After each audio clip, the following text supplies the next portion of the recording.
मक्का में मुसलमानों का बाइकाट। हजरत उमर रजी अल्लाहु अन्हु के मुसलमान होने से कुफ्फारे मक्का में एक हंगामा मच गया। हर आदमी ने हैरत और अफसोस के साथ ये खबर सुनी। मुसलमानों ने खाना काबा में नमाज पढ़ी तो इसे बुतों की तौहीन समझा गया। तमाम मक्के में गुस्से की एक लहर दौड़ गई। हजरत उमर के इस्लाम अपनाने से मुसलमानों का हौसला इतना बढ़ा दिया था कि वे आजादी के साथ चलने फिरने लगे, खरीद व फरोख्त करने लगे, खाना काबा में नमाज अदा करने लगे। किसी को उन्हें रोकने और छेड़ने की हिम्मत न होती। इस आजादी की खबर हबशा तक पहुंच गई। जो मुसलमान वहां हिजरत करके पहुंच गए थे वे समझे कि अब कुरैश ने मुखालफत बंद कर दी है और मुसलमानों को आजादी से रहना सहना नसीब हो गया है। उनमें से अक्सर अपने वतन लौट आए, पर जब यहां आकर मालूम हुआ कि अभी कोई आजादी वगैरह नहीं मिली, कुफ्फारे मक्का अपनी जिद से बाज नहीं आए तो फिर हबशा वापस चले गए। इसे हबशा की दूसरी हिजरत कहते हैं। उस वक्त मक्के में सिर्फ 40 लोग थे जिन्होंने इस्लाम कबूल किया था। इनके अलावा 84 मुसलमान वे थे जो हिजरत करके हबशा चले गए थे। इस तरह मुसलमानों की कुल तादाद 31 होती थी। अगरचे यह तादाद मामूली थी, पर कुफ्फार को मुसलमानों की इस तादाद से डर हो गया था कि इसी तरह अगर ये बढ़ते रहे तो तमाम मक्का और सारा अरब मुसलमान हो जाएगा। इस ख्याल ने उन्हें बदला लेने की तदबीरों पर गौर करने के लिए फिर मजबूर कर दिया।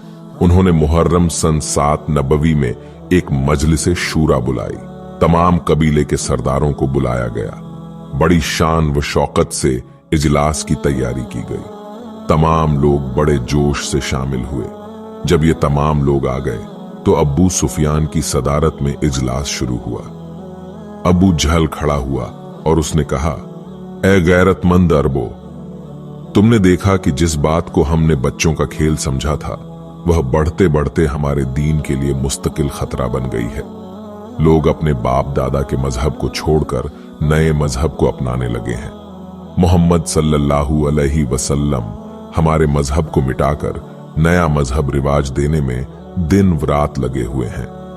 वह कहते हैं आका गुलाम सब बराबर हैं। पिछड़ों और गरीबों वगैरह को उन्होंने सर पर चढ़ा लिया है। मेरे ख्याल में कोई अरब जिसमें जरा भी खुददारी है उसे बर्दाश्त नहीं कर सकता। इसके अलावा सबसे बड़ी, इससे अहम और सबसे ज्यादा खतरनाक जो बात है वह यह है कि हर मुसलमान बुतों को हिकारत से देखता है, गोया उनकी नजरों में हमारे मजहब की और हमारे माबूदों की कोई अहमियत नहीं है। बताइए, क्या हम इस जिल्लत को बर्दाश्त कर सकते हैं? हर तरफ से आवाजें आईं, हरगिज नहीं। अबू जहल ही ने बात और आगे बढ़ाई। अगर नहीं बर्दाश्त कर सकते तो फिर चुप क्यों बैठे हो? क्या सोच रहे हो? किस चीज का इंतजार है? तुमने देख लिया कि बावजूद हमारी कोशिशों के मुसलमानों की तादाद दिन ब दिन बढ़ती चली जा रही। अगर कोई इंतजाम न किया गया तो अंदेशा ही नहीं बल्कि यकीनी बात है कि तमाम मक्का बल्कि तमाम अरब मुसलमान हो जाएंगे। आपको मालूम है कि मुसलमानों की कितनी बड़ी तादाद हबशा को चली गई है। क्या ये लोग चुपचाप बैठे होंगे? वहां जिस वक्त उनकी तादाद बढ़ जाएगी यकीनन वे मक्के पर हमला करेंगे। कोई नहीं कह सकता कि अंजाम क्या होगा। याद रखिए, अभी तो इसकी शुरुआत है। कोशिश करने से इसकी रोकथाम की जा सकती है, लेकिन अगर कोताही की गई तो फिर इस बहाव पर बंद नहीं बांधा जा सकेगा। अजब नहीं कि अरब से हमारे माबूदों को, हमारे मजहब वालों को बड़ी बेआबरूई से निकलना पड़े। क्या तुम इसे पसंद करोगे? सबने एक साथ कहा। हम इसे हरगिज गवारा न कर सकेंगे, अबू जहल ने कहा। मुझे भी यही ख्याल है कि तुम हरगिज गवारा न कर सकोगे, मगर इस खतरे को मिटाने के लिए क्या उपाय किया जाए? कुछ आवाजें आईं। उपाय सोचना बड़े आदमियों का काम है, हमारा काम सिर्फ उन पर अमल करना है। अबू जहल ने कहा, निहायत ही मुनासिब बात है। आज बड़े लोग इसीलिए जमा हुए हैं कि एक राय होकर कोई ऐसा उपाय सोचें जिससे इस्लाम का खतरा मिट जाए, मुसलमानों की जड़ कट जाए और फिर हम आराम की नींद सो सकें। उतबा ने कहा, खतरा मोहम्मद सल्लल्लाहु अलैहि वसल्लम की तरफ से है। जब तक वह जिंदा हैं ये खतरा मिट नहीं सकता। मेरे ख्याल में तो कुछ लोग जाएं और उन्हें कत्ल करके खतरे को मिटा डालें। नुजुबिल्लाह। जुबैर बिन उमैया ने कहा, सब लोग अच्छी तरह से जानते हैं कि मोहम्मद सल्लल्लाहु अलैहि वसल्लम हाशिमी खानदान से हैं। कुरैश में यह खानदान सबसे ज्यादा इज्जत वाला है, इसलिए उन्हें कत्ल करने से डर है कि खाना जंगी शुरू हो जाएगी। इसके अलावा यह कैसे मुमकिन है कि मुसलमान उन्हें आसानी से मरने देंगे?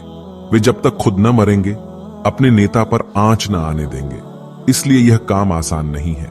उतबा ने कहा, अगर तमाम लोग मिल जाएं तो तजवीज बताए देता है। सब लोगों ने कहा, हम सब मुत्तफिक हैं, आप बताएं। उतबा ने बताया, मुसलमानों का बाइकाट करो। ब्याह, शादी, लेन देन, रस्म व रिवाज, मुलाकात, खाना पीना, खरीद व फरोख्त वगैरह सब बंद कर दो।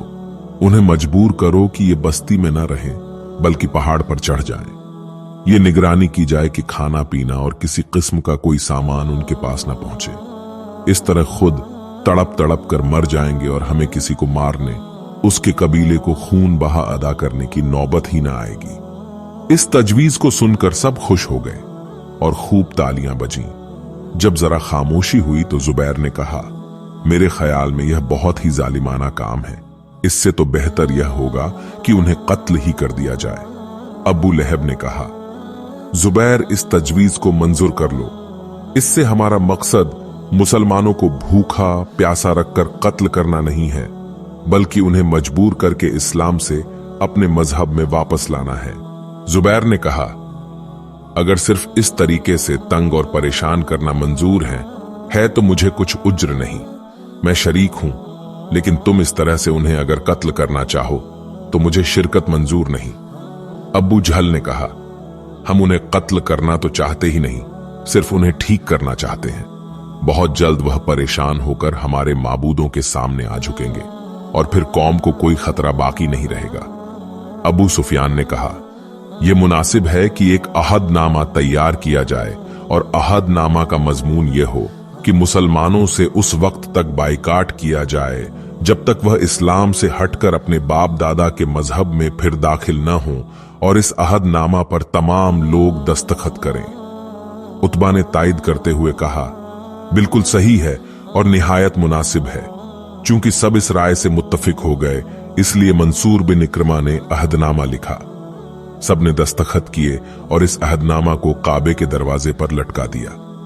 उस जमाने में यह तरीका था कि जब समझौता लिखा जाता तो काबे के दरवाजे पर लटका दिया जाता था, और जब तक वह तहरीर बाकी रहती कोई अहद के तोड़ने की जुर्रत न करता था। चुनांचे अहदनामा लटका दिया गया तो आस बिन वाइल सहमी ने कहा, आज ही मुसलमानों को ले जाकर पहाड़ी के किसी दर में घेर दो।